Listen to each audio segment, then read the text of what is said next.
ए हुन्छ हुन्छ घरमै आउनु न, हामी घर आइपुगिसक्यौँ। दाइ सुन्नु न। हजुर भन्नु न। दाइ सुन्नु न, मलाई साह्रै आपत परेको थियो, मेरो फोन लिदिनुहुन्छ कि भनेर हो। चाहियो छैन मोबाइल सोबाइल, हामीसँग छँदैछ नि है बुढा, किन चाहियो र मोबाइल? होइन मलाई साह्रै आपत परेर हो, आइफोन 15 हो यो, म सस्तोमा दिइदिन्छु, लिनु न। चाहिँदैन मान्छे कति गएर गरेको हो? चोरेर लिएर आएको मोबाइल होला कि बुढो, यिनीहरू चोरहरू यस्तै गर्छन् खालि।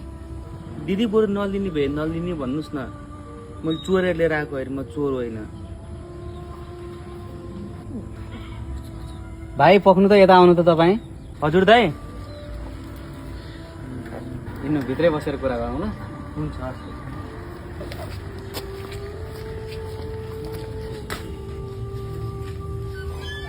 यहाँको आएको चोर बोकेर लिएर आएको छ, घरमा भएको नि चोरेर लिएर जान्छ, अनि थाहा होला नि। भाइ यहाँ बस्नु त ल। हस् हस्। भाइ तपाईँलाई त्यस्तो गाह्रो के परेर तपाईँले यसरी फोन बेच्न थाल्नुभएको?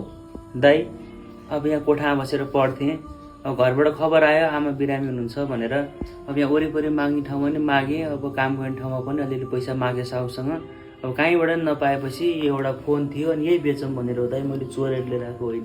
यो स्क्यामर फटाहरूले बोल्ने यस्तै हो, फसाउला फेरि। कति बोलेको गाली तिमी? तिमीलाई उहाँको आँखामा हेर्दाखेरि ठग स्क्यामर जस्तो लाग्छ? हेर कति पीडा छ त्यो आँखामा। उहाँ कतिको सही हुनुहुन्छ, कतिको गलत हुनुहुन्छ उहाँलाई नै थाहा होला, तर उहाँले आमा बिरामी हुनुहुन्छ भनेर भन्नुभएको छ। कसैले पनि आमा शब्दलाई प्रयोग गरेर ठगी गर्छ जस्तो चाहिँ मलाई लाग्दैन के।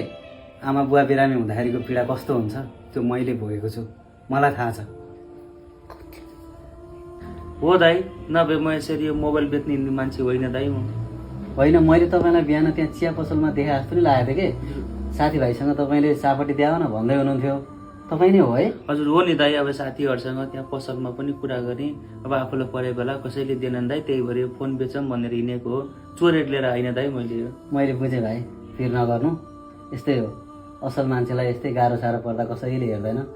म तपाईँलाई सहयोग गर्छु। यसमा 20,000 रुपियाँ छ, मैले एउटा कामको लागि ल्याएको थिएँ, तपाईँ यो पैसा लिनु, गएर आमाको उपचार गर्नु ल। ल हेर पैसा पनि दिएको। अब म त्यसै त्यो पैसा कसरी समातौँ दाइ? हजुर मेरो यो फोन राख्नु। होइन होइन पर्दैन, म फोन लिँदिनँ, जानु आमाको उपचार गर्नु। भोलि आमालाई निको भइसकेपछि तपाईँले कमाएपछि ल्याएर मलाई सम्झेर दिनु ल। हस् हस् दाइ, हजुरको कल्याण होस्। हस् हस् दाइ मलाई हजुरको नम्बर चाहिँ दिनु न। ठिक छ, घर यो मेरो यही घर हो, तपाईँ पछि सम्झेर यहीँ आउनु ल। हस्। के भएको गाली तिमी? उहाँको आँखामा देखेनौ कति पीडा थियो? कसैले आफूसँग भएको एउटा फोन बेच्न हिँड्छ पीडा नपरी? मैले बुझेको छु उहाँको आँखामा के पीडा थियो भनेर, किनकि मैले थोरै पैसाको अभावमा छ नि मेरो बुवा गुमाएको थिएँ कि, म त्यतिखेर कमाउन सक्ने थिइनँ। उपचारको अभावले गर्दा मेरो बुवा गुमाएको मान्छे हो म, त्यही भएर मैले पीडा बुझेँ उहाँको। त्यति पैसाले मलाई के हुन्छ भन त? उहाँको आमाको उपचार भयो भने त उहाँले आशीर्वाद दिनुहुन्छ नि त मलाई। मान्छेलाई त्यसरी कहिले पनि त्यसरी मूल्याङ्कन गरेर नगर, थाहा छ? वास्तविक पीडित पनि हुनसक्छ मान्छेहरू।